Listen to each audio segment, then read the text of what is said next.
Hello students, welcome to my video. इस video में हम देखने वाले हैं माह अक्टूबर असाइनमेंट 3 कक्षा 12वीं विषय रसायन विज्ञान के पेपर का हम यहाँ पर फुल सॉल्यूशन यहाँ पर देखने वाले हैं। तो आप इस वीडियो के लिए नीचे जो लाइक बटन दिख रहा है उस लाइक बटन को आप जरूर से यहाँ पर दबा देना। चलिए अब हम वीडियो को बिना किसी तरीके यहाँ पर शुरू करते हैं। तो देखिए, पहला क्वेश्चन आपको यहाँ पर दिया गया है। यौगिक ए को गर्म करने पर एक गैस बी देता है जो क्या है, वायु की अवयव है। और जब हम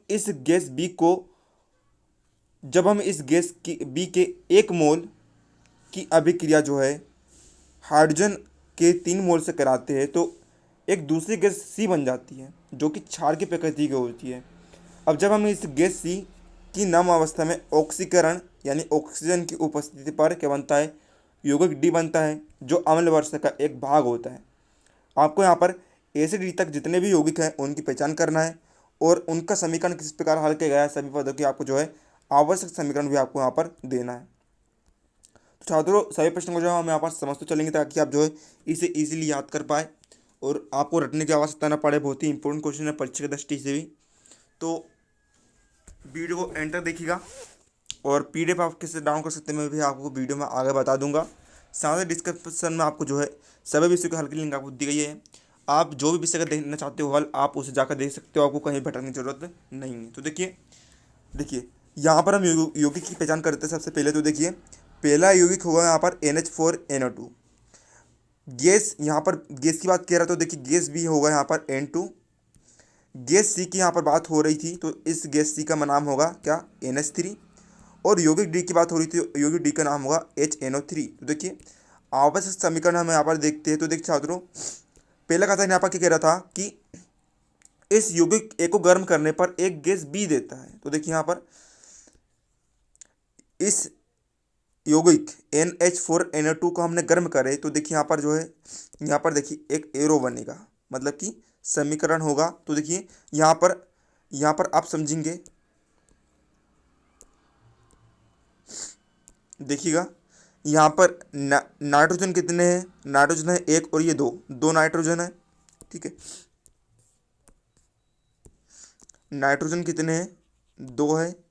और हाइड्रोजन देखिए यहाँ पर कितने हैं, चार है।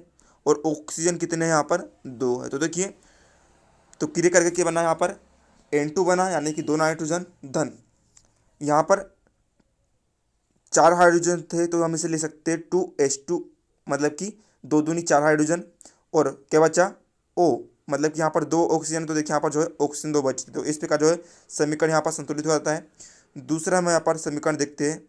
दूसरे में यहाँ पर कहा जा रहा था कि जो ये गैस बनी है N2, इसको हम करते क्या है, इसका हम 1 मोल लेते हैं, इसकी क्रिया हम जो है हाइड्रोजन के 3 मोल से कराते हैं। देखिए यहाँ पर जो आपकी गैस बनी है क्या, N2, इसका हमने यहाँ पर सिर्फ 1 मोल लिया है यानी कि ओरिजिनल फॉर्म लिया है। धन इसका जो है हम हाइड्रोजन यानी कि H2 के 3 मोल से हम यहाँ पर क्रिया करा रहे हैं, है ना। ये हाइड्रोजन के 3 मोल से क्रिया करा रहा है। तो यहाँ पर क्या बन जा रहा है, यहाँ पर एक ऐसा यौगिक बन रहा है, ऐसी गैस बन रही है जो कि क्षार की प्रकृति की होती है। तो देखिए यहाँ पर नाइट्रोजन कितने हैं, दो है। हाइड्रोजन है तीन दूनी छः है। तो देखिए यहाँ पर क्या बन जा रहा है, यहाँ पर बन रहा है 2NH3 यानी कि दो नाइट्रोजन और छः हाइड्रोजन, दोनों समीकरण संतुलित हो गए और ये क्या बना है, क्षार की प्रकृति की यहाँ पर होगी। अब अगला समीकरण आपको कह रहा था यहाँ पर कि जो गैस बनी है, गैस सी आपकी बनी है, उसकी नम अवस्था पर ऑक्सीजन यानी कि ऑक्सीजन की उपस्थिति पर एक यौगिक डी बनता है जो अम्ल वर्षा का एक भाग होता है। तो देखिए यहाँ पर जो आपका NH3 बना है, इसका हमने नम अवस्था के लिए हमने यहाँ पर जो है 4 आयतन इसका ले लिया। देन ऑक्सीजन की उपस्थिति यानी हमने इसकी ऑक्सीजन के साथ क्रिया कराई, 5 आयतन जो है ऑक्सीजन के ले लिए। तो क्या बना यहाँ पर देखिए 4 नाइट्रोजन है और 12 हाइड्रोजन है और 10 ऑक्सीजन है। तो देखिए 4 नाइट्रोजन, यहाँ पर 4 ऑक्सीजन हो गए। ठीक है, 4 नाइट्रोजन हो गए, 4 ऑक्सीजन हो गए। फिर बचा क्या, 6 दूनी 12 हाइड्रोजन हो गए यहाँ पर और फिर बचा 6 ऑक्सीजन यहाँ पर हो गए। इस प्रकार जो समीकरण संतुलित हो गया।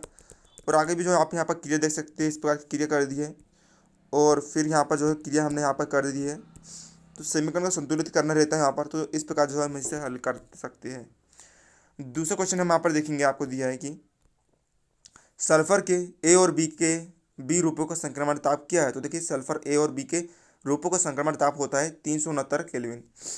अगला दिया है SO2 यानी कि सल्फर डाइऑक्साइड किस प्रकार से एक वायु प्रदूषक है, यानी कि वायु में प्रदूषण फैलाती है? तो देखिए इसको उत्तर हम यहाँ पर देखेंगे।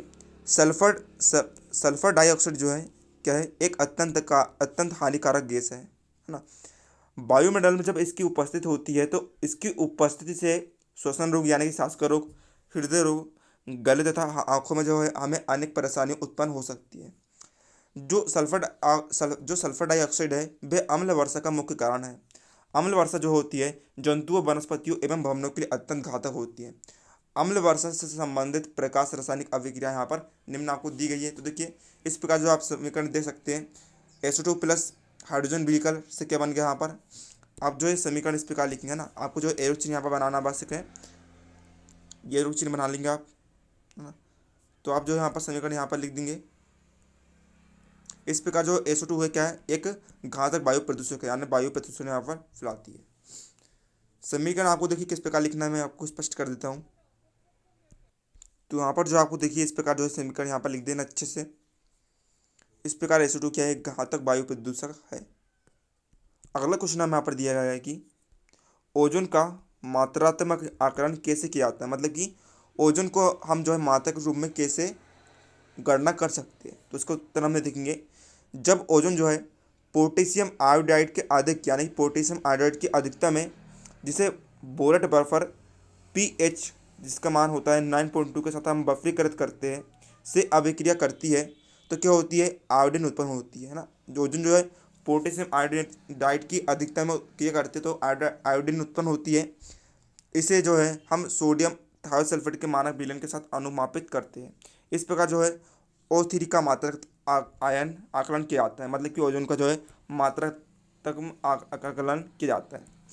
प्रश्न तीसरा का पहला प्रश्न हमें दिया है, फ्लोरीन जो है उसके असामान्य व्यवहार को उदाहरण द्वारा दर्शाइए। तो देखिए पहला उदाहरण देखते हैं कि जो फ्लोरीन है उसका केवल एक ऑक्सीय अम्ल बनाती है। फ्लोरीन जो है केवल एक ऑक्सीय अम्ल बनाती है, जबकि जो अन्य हेलोजन होते हैं वे अधिक संख्या में ऑक्सीय अम्लों का निर्माण करते हैं।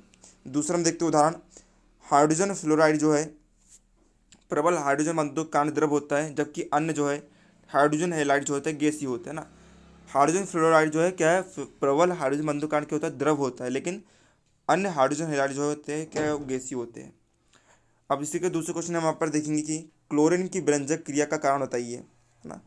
तो क्लोरीन जो विरंजक क्रिया होती है हमें उसका कारण बताना। तो देखिए क्लोरीन की विरंजक क्रिया जो होती है ऑक्सीकरण यानी कि ऑक्सीजन की उपस्थिति के कारण होती है। नमी अथवा जलीय विलयन की उपस्थिति में क्लोरीन जो होती है ना, देखिए जब नमी या फिर जलीय विलयन होता है उसकी उपस्थिति में जो क्लोरीन होती है क्या करती है, ऑक्सीजन मुक्त करती है, फिर ऑक्सीजन बनाती है। अब जो ऑक्सीजन बनी है वे वनस्पति तथा कार्बनिक द्रव्यों में उपस्थित रंगीन जो पदार्थ होते हैं उनका ऑक्सीकरण करके उन्हें रंगहीन पदार्थों में बदल देती है ना। तो देखिए मतलब कि जो जो क्लोरीन है वे नमी अथवा जलीय विलयन में क्या बनाई, उसने ऑक्सीजन बनाई, है ना, ऑक्सीजन बनाई। इस ऑक्सीजन ने रंगीन पदार्थों के साथ क्रिया करा और क्रिया करके यहाँ पर क्या बनाया, यहाँ पर बना दिया उसने टेस्ट टू, यहाँ पर बना दिया उनने रंगहीन पदार्थ। अर्थात जो क्लोरीन है की विरंजक क्रिया जो होती है ऑक्सीकरण के कारण होती है, यानी कि ऑक्सीजन की उपस्थिति के कारण यहाँ पर होती है। अगला क्वेश्चन में हमें यहाँ पर जो है व्यवस्थित करना है। तो देखिए पहला आपको दिया है HF, HCl, HBr, H, है ना। इससे जो है अम्ल सामर्थ्य बढ़ते क्रम में आपको व्यवस्थित करना है। तो देखिए मतलब कि अम्ल सहने की शक्ति किसमें, अम्ल किसमें अधिक होता है उसके बढ़ते क्रम में हमें करना है। तो मतलब देखिए यहाँ पर जो HF है उसका जो अम्ल सामर्थ्य है HCl से कम है, HCl का अम्ल सामर्थ्य HBr से कम है और HBr का अम्ल सामर्थ्य HA से कम है। दूसरे में हमें जो है अम्ल सामर्थ्य के घटते क्रम में व्यवस्थित करना है। तो इस प्रकार जो है आप यहाँ पर देख सकते हैं, सबसे पहले आएगा HClO4 का अम्ल सामर्थ्य जो है HClO3 से अधिक है, इसका अम्ल सामर्थ्य इससे अधिक है और इसका अम्ल सामर्थ्य इससे अधिक है।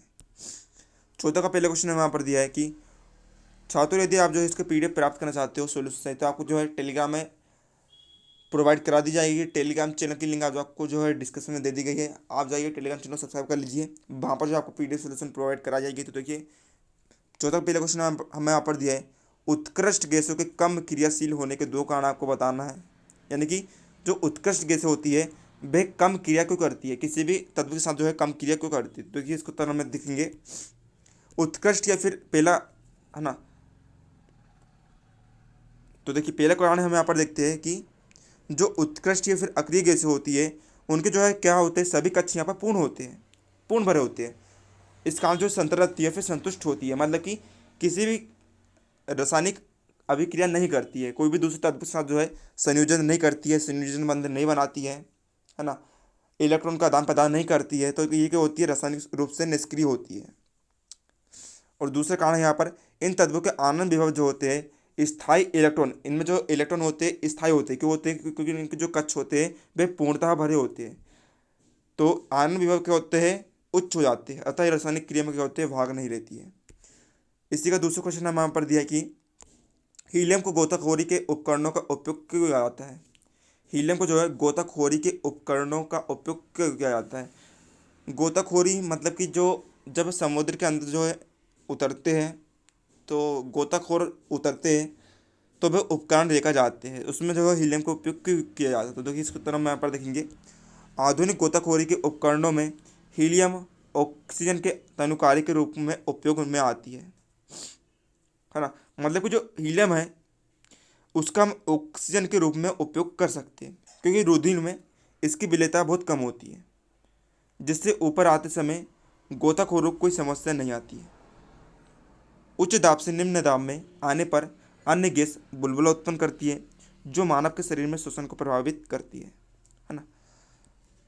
तीसरा लास्ट क्वेश्चन है यहाँ पर NF3 एक ऊष्माक्षेपी यौगिक है, परंतु NH3 क्या है, एक ऊष्माशोषी यौगिक है। क्यों, आपको बताना है यहाँ पर। उसको तरह हम देखेंगे NCl3 एंडोथर्मिक यौगिक है, क्योंकि N और Cl परमाणु के आकार में बड़े अंतर के कारण इसकी उच्च गठन की थेरेपी होती है। यह बड़ा अंतर NCl बॉन्ड को कमजोर बनाता है, जबकि NF3 में परमाणु के आकार इतने भिन्न नहीं होते, इसलिए NF बॉन्ड मजबूत होता है और इस प्रकार ये एक जो थीरमिक यौगिक होता है। छात्रों इस प्रकार जो है आपका यहाँ पर क्लास 12 सब्जेक्ट केमिस्ट्री का यहाँ पर कंप्लीट सोल्यूशन यहाँ पर कंप्लीट हो जाता है। तो वीडियो लाइक कर देना, चैनल पर सब्सक्राइब कर लेना। मिलते हैं जय हिंद जय भारत।